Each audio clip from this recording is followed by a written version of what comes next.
Robinson, Mike, and Bastet have all donated coffee. Thank you guys for your donation. And a very special thank you to Leanne Jones for the 44 coffee. You are awesome, my friend. I greatly appreciate it. And it was also perfectly timed. If you too want to be based, you can donate to me through the link in the description. It earns you my gratitude and a permanent spot on the outro. And also helps me towards my goal of getting the fuck out of this shithole of a country. Thanks in advance. And now, back to the shit show. Hi, I've been out for like a week or two. I had some shit to deal with, which I will tell you about in the next video, assuming nothing urgent happens that I have to report on promptly. Subscribe if you're curious. So, during this week, a lot of things have happened in this madhouse we call Egypt, and I'm here to tell you all about it. So let's get the grim news out of the way first. Y'all remember this girl, Nayera Ashraf? If you've been following my videos, you're probably thinking, there he goes again, talking about that one crime from a year ago. And to that I say, shut the fuck up. I know it's a dead horse at this point, but it was the first of a kind, so it deserves to be talked about on every occasion. But actually, I am not talking about it specifically right now, because it actually just happened again. The video is not graphic, and in very poor quality for that matter, so I will show it, but if you still would rather not see it, skip to the timestamp shown somewhere on the screen now.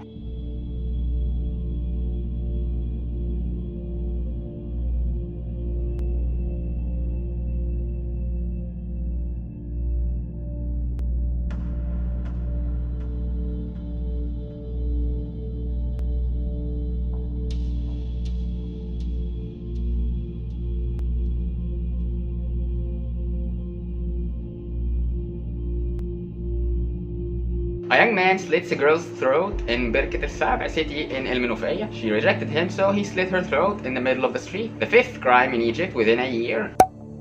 Inflicts multiple fatal stabs on her for refusing to marry him. The guy, called Hani Salim, who is unemployed, attacked a girl called Fatma. He attacked her while she was walking down the street with her mother, and he kept stabbing her with a knife in the neck and other regions of the body. The difference this time is that no one seems to care about this. I literally found out about this by coincidence through my mom, who saw it online and told me about it because she saw how big of a deal the first one was. Mind you, this is the fifth crime of this type since the first, within just a year, as stated, and 5 is the number of the ones that we get to know about. Fuck knows how many more happen. We keep seeing missing reports all the time online, the majority of which are young women, and many of these reports don't get anywhere. The first murder with Nayera made waves because it was a shock. Now it seems the people have gotten used and numb to this. Not only that, but a lot of the people, as we saw, were actually in support of and sympathizing with the killer. This one and the other crimes, aside from Nayera's, never made it to the news, and even on social media very few people are talking about it. So it seems, as much as I hate to say it, this incel shit is slowly becoming a standard, which is why, as I said in a previous video, I encourage all girls to carry any form of self-defense and practice with it. Anything as little as a razor blade can save your life if you just show it and succeed in scaring away the attacker, like we've seen. I had a similar experience myself in high school, and whipping out a box cutter I happened to have on me then did the trick. Avoiding a fight is winning a fight.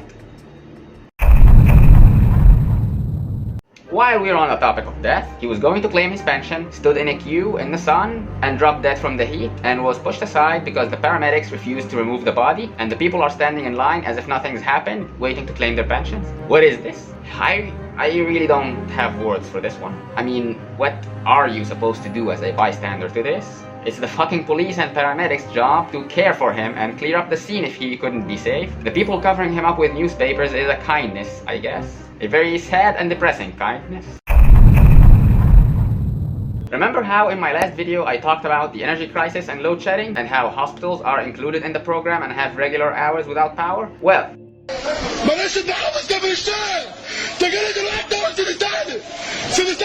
a hospital fire started due to a power fluctuation in Kafr al-Sheikh.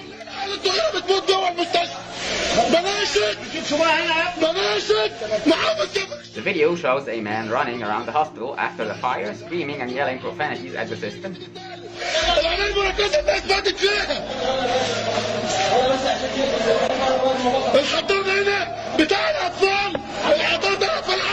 And saying that the children in the nursery all died, as well as the people in intensive care.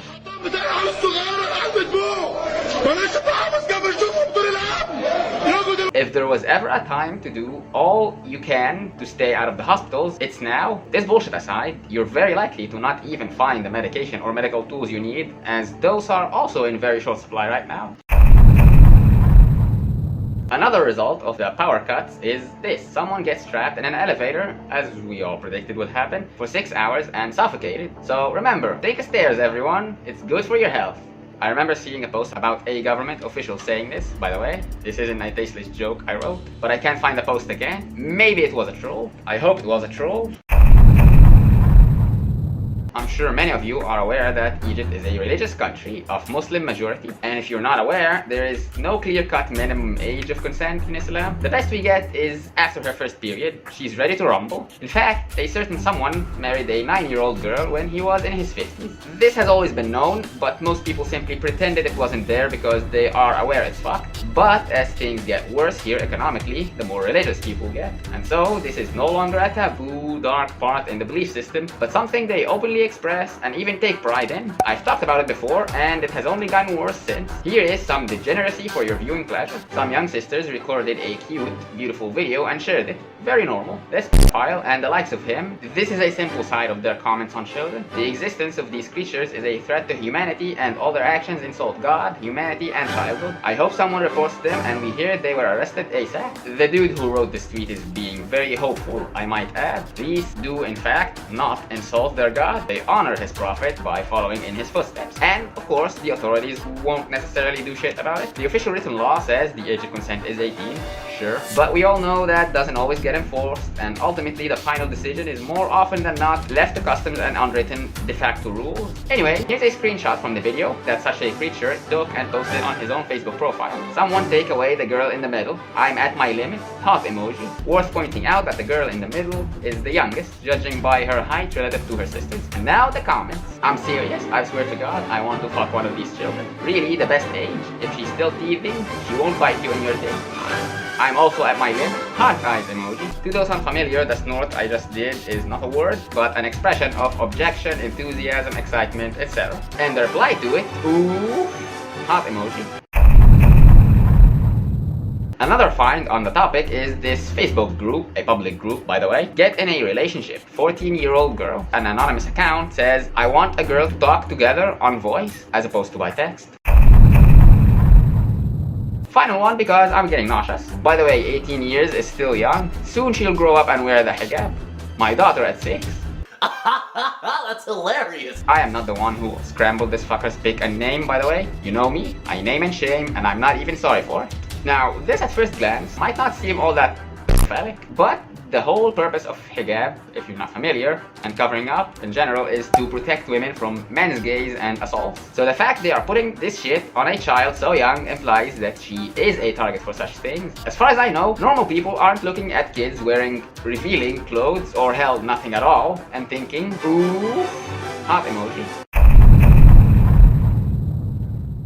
Here's a fun thread I found. A question from one of the mommies: when to start separating the girls' laundry from the boys? And yes, sadly, this isn't true. Some people even believe it's inappropriate to put objects that are feminine with masculine ones in the same bag or other form of tight storage. In Arabic and many other languages, nouns are gendered, unlike in English. Anyways, here are the responses to this. I hope she's joking. She wasn't joking. Huh? When the laundry reaches puberty, Amy, the laundry is separated based on color or how dirty it is. Are we in school separating boys from girls? I used to think the same as you, but this question made me reconsider. Is this for real or a joke? No, for real. As if they'll sleep together or something? Or what? Is this what Egypt came to? Shame? Officially insane? What? This is me half the time, but more like, what? If it's about puberty, sperm will definitely not survive the washing process. According to religion, an entire nation can get screwed for the sins. So, naturally, as we saw in the hug video, everyone is now enforcing religion on others how they see fit, often forgetting their own sins, in hopes that this dark cloud looming over us goes away, completely ignoring or being genuinely unaware of the actual obvious, earthly and quite correctable causes. So here's an interesting case. Delivery boy invades woman's privacy. She enjoys it. A while ago, I ordered something online, something to do with house clothes, but this thing could be worn outside of home and be forbidden. After a couple of days, I found the delivery man calling me, asking for the exact address, and when I explained it to him and he found it was long, That's what she said. he cut the conversation short and told me, could you please explain it to me on WhatsApp in writing? I said, sure, no problem. After that, I got a call from the girlie who I ordered the stuff from that went like, I'm sorry, I swear I'm not trying to be nosy, but are you going to wear this outside your home? No dear, don't worry, and there's no prying here. I'm so sorry, I swear, but when the delivery man saw the content of the bag, he got worried because he doesn't deliver anything forbidden. And he also asked me if I let you know about the defect in the product for honesty. I told him, yes, I did let you know, and that you know it's defected, and that is why it's on discount. Honestly, I was so surprised by the delivery man behavior and his caution not to fall into sin and his obedience of Allah in his work, despite that any delivery man could just easily say, I'm delivery man delivering orders and I have nothing to do with the order itself, except those under God's mercy. That's why I decided to share this delivery man number and name and make an advertisement for him here, after I made my husband ask his permission, of course. And I hope anyone working in the greater Cairo region and its suburbs deals with and encourages him. May Allah protect him, assure him, and bless him and those who raised him. Note, the product was put in a gift bag, very open and obvious. That is why he saw it and saw the defect in it from afar, after he asked for permission from the woman who placed the order, meaning he didn't invade any privacy, honestly.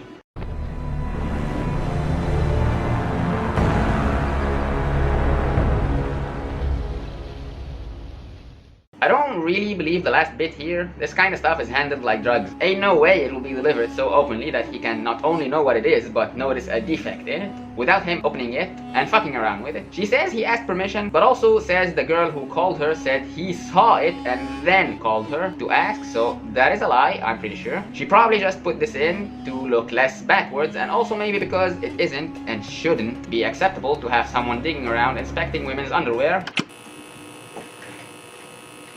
So I actually didn't know what the stuff was. I just assumed it's some sort of sexy sleepwear or lingerie based on the contest. Turns out it was just a dress. A long sleeved dress. Not even like a sundress or a soiree or anything like that. Guess I just spend so much time with decent people online that I forget where I am IRL. Because yes, most dresses are indeed considered too revealing.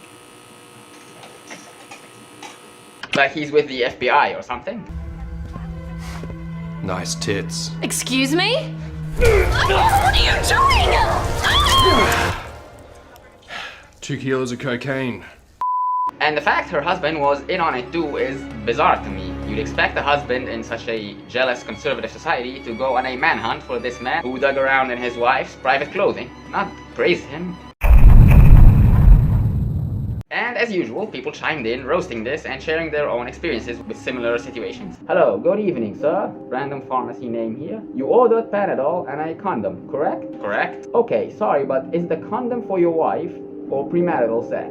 A response to this specific one went like, I know it's true, but yes, some pharmacies literally don't sell condoms out of suspicion of sin, plus contraception because of also suspicion of sin, and anything that could be used premaritally in Egypt will be restricted, not easily available, and also expensive. One time I was ordering from my supermarket and my cousin wanted cigarettes. I ordered it for him with me, then the guy called back and said, sorry, we don't have cigarettes. Needless to say, when my cousin called himself, they sent the cigarettes no problem. They are one-upping each other. I called the restaurant to order a delivery. The guy called and asked me if I'm on my period. I told him why. He said because today is Monday and it's Sunnah, which is something that is optional but highly preferable because the Prophet did it or ordered it to be done. To fast on Monday and Thursday because our deeds are shown to Allah on them and I don't help in breaking sunnahs. Allah bless him. If any girl wants an honest guy, I'll send her his number. My father asked his permission to tell this story and he agreed. If it's premarital, we won't give you a condom. Have kids and throw them by the trash.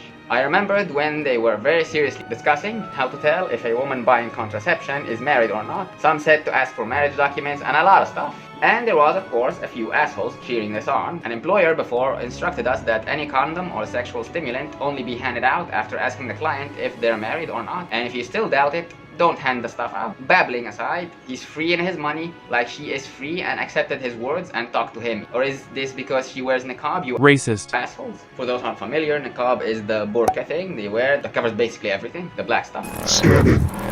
Haram detected. Initiating Halal string.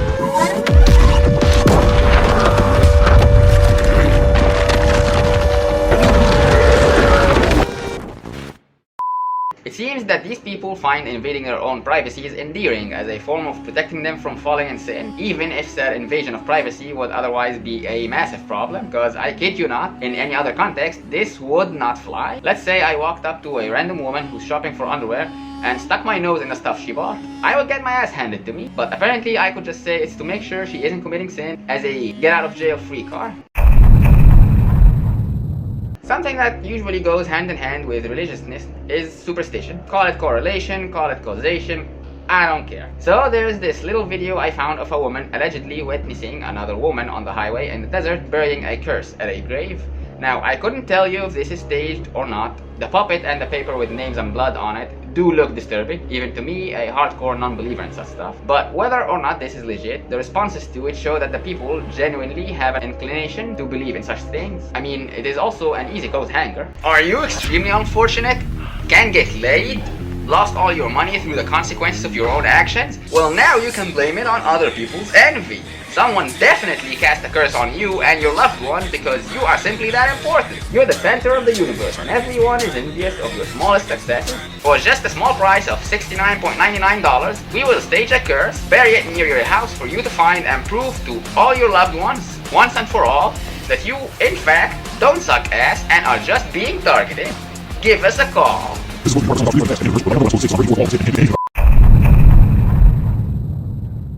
I've talked about education before, but I'll recap real quick for the following segment. It's garbage, absolutely garbage, and yet we take it very, very seriously. Way too fucking seriously. To my knowledge, in America, all senior students are thinking of on their last days is prom and who they're gonna go there with. And in Europe, they're already thinking about their next step, like work, college, or training, or whatever the fuck they do over there. But here, from the moment you start your last year of high school, known as secondary third, or sec 3 for short, in English of course, we call it something else entirely in Arabic, and even before it officially starts, until the results and public college requirements come out, all you can think about, all you're allowed to think about, is school. And you don't even go to school. Nobody actually does on that year. It's all private lessons here, all day, every day, from around August or October till the end of finals in June or July. Every year we hear news of students in that year committing suicide, often violently. The year before this one, I recall 3 distinct cases making it to the news, 2 who jumped off a building and 1 who shot himself with his dad's handgun in the head. So to say the stress from the educational system, society, and probably your own family is immense is a gross understatement. Here is a bizarre outcome from this. الله يخرب بيت الثانوية العامة على سنينها السود. تضحك. قعدت سنة ما تسرحش شعرها عشان الثانوية العامة، أو ده اللي بناخده من الثانوية العامة. الشعرية طبعا زي ما انتم شايفين. ما توصلوش يا بنات للمرحلة دي. كده يعني خلاص هو كده اتدمر. كده هو بقى خشابي خلاص. فاحنا هنحاول طبعا هنقص ده، ما فيهاش حل تاني. ده هنقصه وهنعالج بقى نلحق الشعر ده ان شاء الله باذن الله، يعني نقدر ونعمل ترميم. خلصنا طبعا، احنا يعني اللي قدرنا عليه عملناه. ده طبعا شلناه، بصوا شايفين ده طبعا كده، دي الفطريات واللمفونه دي بتاعت الشعر اللي هو الخشابي، ده اللي قدرنا نشيله. الباقي بقى سلكناه طبعا، وبنعمل الترميم دلوقتي اهو. الشعريه معانا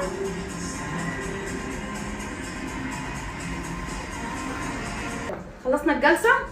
بصي مامتها بتضحك ازاي، مبسوطه؟ الحمد لله. ايه رايك؟ لا بتسلم. يلا اعملي كده جامد. وكفايه ان هي بستني وحضنتي دي عدي بالدنيا. نورتيني يا قمر، ونقطع الثانويه العامه. يلا بلاش عشان ربنا ينجحكم كلكم، ربنا يسترها معاكم يا رب، ويسترها على بناتنا يا رب، وولادنا كلهم بتوع الثانويه العامه. والف مبروك. وايه رايك؟ بجد استاهل المشوار؟ نورتي الدنيا يا قلبي. أنا الملكة. Now, kudos to the hairdresser for being so kind and supportive and also damn good at her work. This is just one case of a student neglecting themselves during that cursed year out of simply having no time and or energy. I, myself, personally lost a ton of weight when it was my turn in the gutter. I got addicted to soda, damn near killed myself a couple of times, and had a couple of meltdowns that I still remember to this day. While in my case I was lucky enough to have a supportive family, I was also unlucky to have a bunch of other major life events happening during this year all at once. So I balanced out to the average amount of misery, I guess. But really, looking back, the year is so fucking overhyped, it's not even funny. And it's only so scary because we're told it's supposed to be. It is difficult because you basically do 2 semesters worth of knowledge in one test, aka you have to memorize twice as much shit as any other school year. Fuck learning, of course, it's all a memory test. But that's about it. That's it. That's the whole story. So if any poor souls are watching this while going through or preparing to enter that year, chin up, champs. It's bad, but you can cut your losses significantly with the right mindset. And I know I sound like an HR worker trying to get you to swallow a shit pill, but it's true, I promise. And everyone realizes that after they get to the other side. It's not the end of the world like people tell you it is. Or do we? And while we're talking about Sec 3, let me tell you, this shit's expensive. Assuming you take private lessons with 1 teacher per subject, which a lot of people take more than 1 per subject, that would be like 8 or 9 total subjects. Each class is from like 200 to 400 Egyptian pounds per month, last I checked, maybe even more. So if we calculate at 300 to average it out, that's around 2,700 per month for classes alone, not counting supplies, transport, because you sure as hell don't take these lessons in one place. No. You go to each teacher's place, whether they rent out a place to do it or do it at their house, and the books. And I'm not talking about textbooks you get in school, which you also have to pay for, separate from the school year's fees. Those books are ass, and you only buy them because it's mandated by the ministry. There's a whole other side business called external books. What the fuck is that? It's textbooks, real ones, not the useless dog water the ministry gives, that other companies and printing firms make for the same curriculum as school. It's dead ass an entire business, and it's far too big to eliminate now. A business big enough that it could be listed on the NASDAQ. And boy oh boy are those books expensive. The price of the secondary, third mathematics books is 840 Egyptian pounds, and that is for 1 subject. The rest of the books range from 200 to 300, not to mention the summaries, sketches, pens, personal expenses, lessons, and more. I made the mistake of choosing mathematics in my year, and those books all together cost around 300. The mechanics books were like 150, and theoretical maths, aka algebra, geometry, and calculus were also 150. In less than a decade, this has nearly tripled. Also, I wanna reiterate that the curriculums we take in school here are so unnecessarily advanced and complicated to the point it's off-putting. I've personally seen the math people study in senior year in an American school, and it's literally the shit that I took in prep school here. The idea here is that the more advanced shit is, the smarter the student turns out. Fuck their own life, fuck the logical learning curves, and definitely fuck the fact that you take this shit all over again in college anyway if you decide to go for math education or engineering. So it was all redundant, dead weight to begin with. The Ministry of Education recently made some sort of competition to recruit teachers to fill up the shortage. Shortage and its synonyms are gonna be my most said words for 2023 at this rate. Anyway, this competition was supposed to recruit 30,000 new teachers, and it was managed by the Ministry of Education. And things were going according to plan. Until they weren't. أنا اسمي شيرين صبري من المتضررين من 30,000 معلم. أنا عايزة أقول حكايتنا بشكل مختصر. إحنا ناس قدمنا في المسابقة اللي نزلها الوزير. الوزير نزل مسابقة بناء على شروط. بدأنا نجتاز الشروط دي. أول شرط إن إحنا نجتاز الاختبار اللي جاي من التنظيم والإدارة. اجتزناه. بعد كده المفروض ان احنا اختبارات التدريب البدني والذهني، وده طبعا اجتزناه. جينا قالوا لنا انتوا هتروحوا الكليه الحربيه. ليه هنروح الكليه الحربيه؟ احنا مدنيين. هل انا دلوقتي معلمه مدنيه ايه اللي هينزلني في مدارس عسكريه؟ قالوا لي لا طبعا احنا بنرجع هيبه المعلم، وان احنا لازم نعرف دوره في المجتمع وقد ايه هو دور فعال وقد ايه هو اساس المنظومه التعليميه. قلنا تمام ورحنا الكليه الحربيه. وفاجئ ان انا دخلت اختبار طبي واختبار طبي واختبار رياضي، والمفروض كشف هيئه. جيت دخلت الكشف الطبي انا اجتزت الكشف الطبي. معنى اجتيازي للكشف الطبي ان انا صحيا عقليا جسديا سليمه. علشان حضرتك بعتلي الكشف الرياضي، رحت الاختبار الرياضي واكتشفت وعملت الكشف الرياضي، والحمد لله اكتسته عن اي حد ممكن يبقى وزنه اقل مني او وزنه مناسب او عنده تناسق اكتر. انا عايزه اعرف انا كوزني، هل انا وزني اتصنف ان انا وزن مرضي؟ لا انا مش وزني زايد خالص. حضرتك لو تشوفني انا مش وزني زايد، مش معنى ان حضرتك حطيتني على ميزان غير دقيق، مش ميزان امبادي اصلا بيقيس الدهون او يقيس العضلات. لا انا وزني مش زايد، وفي ناس كتير قوي معايا وزنهم مش زايد. الحوامل حقهم ان هم يحملوا، لان حضرتك قاعد سنه يعني ايه حضرتك ما حطيتش حتى في الشروط بتاعه المسابقه ان احنا مش هنقبل لا ولا عندهم اجازه وضع ولا وزن زايد. احنا بنروح الكليه الحربيه ولا بيرضوا يقابلونا. وزاره التربيه والتعليم اصلا ما عندهمش علم باللي احنا بنقوله. بنروح الوزاره بيقولوا لنا لا ما اعرفش كلامكم عن الكليه الحربيه. نروح للكليه الحربيه يقولوا لنا لا روحوا للجهه اللي هي جايباكم اصلا وزاره التربيه والتعليم. اولا الشروط دي ما كانتش محطوطه. انا بناء على الشروط دي قدمت. انا بناشد الرئيس الاب الروحي لينا الرئيس عبد الفتاح السيسي لان بجد احنا دوله عادله. احنا اول مره يتعمل مسابقه كان في ظل الرئيس عبد الفتاح السيسي. انا بطالب ان الرئيس عبد الفتاح السيسي يطلع ويتكلم معانا.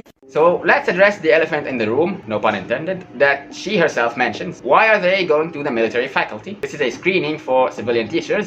It has fuck all to do with military or even the state, aside from being run by the Ministry of Education, whose fucking job is to do this kind of thing in the first place. Second of all, why is weight important? And why are pregnant women excluded? I've had my fair share of overweight educators in all stages of school and even in college. And as far as I could tell, their weight never got in the way of them doing their job. And if it is important for reasons beyond my comprehension, My goals are beyond your understanding. why not list it in the fucking conditions and not waste their time and humiliate them like this? I'll tell you why. Because, like in North Korea, the military sticks their nose in every single little detail of the country.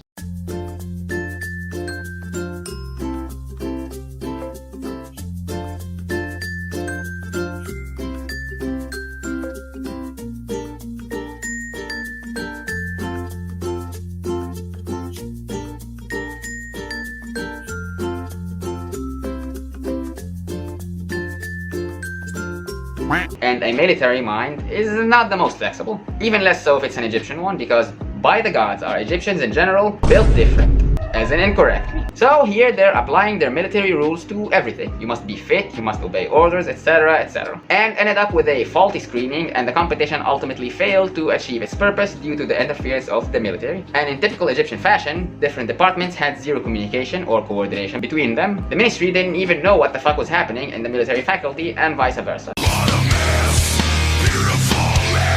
A woman spent 16 years in education, went to the Faculty of Education, studied hard, and her parents spent money on her. She passed all her professional tests, went through social screening, and after all this was deprived of a job opportunity because she failed the running test. She passed the push-ups and set up. I wish this was a barn, which is what we call like a messy, chaotic, or lawless place here, because anyone who's raising cattle respects them more than this. Oh, and the same happened to imams. You know, the guys that lead prayers in mosques? They also got told to fuck off by the Ministry of Endowments for the same reason, that is being overweight, as well as having short-sightedness. Even though, to my knowledge, you could be blind for all intents and purposes and still be an imam just fine with just the tiniest bit of help. A final thing about education. Remember how I said we take it all too seriously to really sell that it's legit and that it's way too advanced for the student's age? Well, here's a fun one. A student got rejected from kindergarten, aged 4, for not being good enough in mathematics and English. Keep that detail in mind because it will be very relevant in 1 second. By Allah's grace, my daughter was rejected from school, fine from the given piece, an English word. And now, ladies and gentlemen, the rejection report. I, as someone who never went to education or linguistics faculties, or studied English professionally in any way, I'm going to pick out all the mistakes in this report. That's not how you write Nancy. Egyptian is with an A. Remarks are not the same as marks. The recommendation slot is for exactly that, not the reason why she was rejected. And boy howdy is the content there a sight to behold. So now I'm gonna read through this and make a sound whenever a mistake is made. Ready? She was very poor in math part. She need improve how to count and write numbers and do equation, minus, plus. Also, she had poor in English language. She need improve in all English skills. Ladies and gentlemen, I think my brain just committed suicide. Jesus Christ on a motorbike. If this is how the teacher writes, then thank fucking God the girl got rejection. No wonder they wanted to hire 30,000 new teachers. This is not a rare occurrence, by the way. Nearly all teachers here have very broken English, including the English teachers themselves. And it's a cycle because the bad teachers are gonna teach badly and the kids they taught will grow to be bad teachers themselves. And now, the treat you all wait for. The comments. 4.5 years and they want her to be going to school able to add and subtract. Don't they want her to have an MBA too? The teacher herself needs to go back to class and study the grammar from primary too. Then we can talk. All the grammar's wrong. What is this?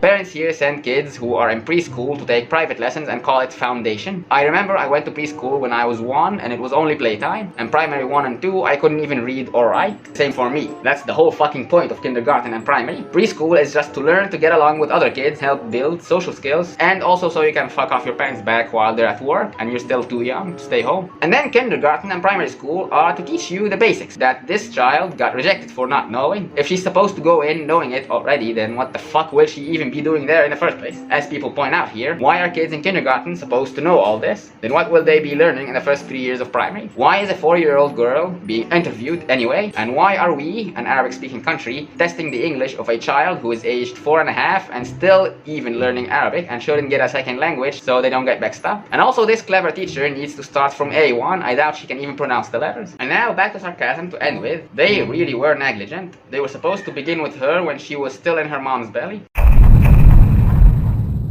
Here's a quick one. Remember that guy who got absolutely frustrated and terrified when he came to visit Egypt with his yacht? I reacted to it a while ago. Well, now apparently they heard of it, finally, and want to make changes. Not that I believe it'll actually get any better. This will just be a publicity stunt and a money grab like everything else we do, and ultimately nothing will change. The Egyptian Transportation Minister, Kamil al-Wazir, recreated a platform to issue permits for yacht tourism within 30 minutes, and we are aiming for $1 billion in direct revenues from yacht tourism in Egypt, aside from the indirect revenues. As I've said, I think this is just a masked money grab. They are desperate nowadays for any source of hard currency. That doesn't make them relinquish any ounce of control, that is. You can tell by some of their recent actions, this being just one of them. A couple others are taxing Egyptians living abroad. Deputy Ahmed Ashur, who proposed mandating Egyptians living abroad to give the government 50% of their salaries, which is one of the many things they have considered doing to the Egyptians who work abroad to somehow rip them off of their hard currency they make outside. Another one of which was a ridiculous price hike and passport renewals through embassies as well as other documents that you might need from them. As time passes, it's becoming clear that the Egyptian passport is more trouble than it's worth and even a security risk to keep, evident by the increasing number of people who willingly give it up, even if they don't need to. Oh, and this deputy who proposed this genius idea has a beautiful story. Committed a dishonoring crime in 2016 where he faked a certificate that he worked for Al Muawilin Al Arab for 4 years when he only did for 6 months, and also forged a magistrate degree from the Arab Academy for Financial and Banking Sciences. El-Sisi, there will no longer be any decorative plants in Egypt. It's not like we had any left anyway, but this is the nail in the coffin, I suppose, for anyone who was hoping it would come back. We are destined to become a literal desert with nothing but asphalt and concrete, instead of the green, vast oasis the Nile enabled Egypt to be throughout history. This is the country that hosted the climate summit just a few months back, by the way. And people get upset when I say these conferences and the whole UN is a circus full of clowns. And one final tragedy, Pizza Hut no longer has an open buffet for salad. I'm from the generation that witnessed the open buffet salad in Pizza Hut, so what is it now? It's not a thing anymore. I know this is like not even news, but I think it's a fun, lighthearted thing to end this roller coaster on, and also, it is a damn shame to me because that motherfucking salad plate and the whole restaurant is one of my fondest childhood memories. I was never a McDonald's or KFC kid. Pizza all the way. Okay, that was long. That's what she... There's a lot more shit that I didn't put in, by the way. I wasn't kidding when I said this is a madhouse now. Did you like this mess? Or do you prefer shorter form videos? Because this was like 3 or 4 vids worth of content in one. If you want more of this, let me know. I might consider doing this every now and then, depending on how well it's received by all, and by the algorithm, of course. If you want to support me in getting the fuck out of this aforementioned madhouse, do the thing. Other than that, don't forget to like, share, comment, subscribe, and most importantly, take care, homies. I'ma go eat now. Damn, I'm hungry.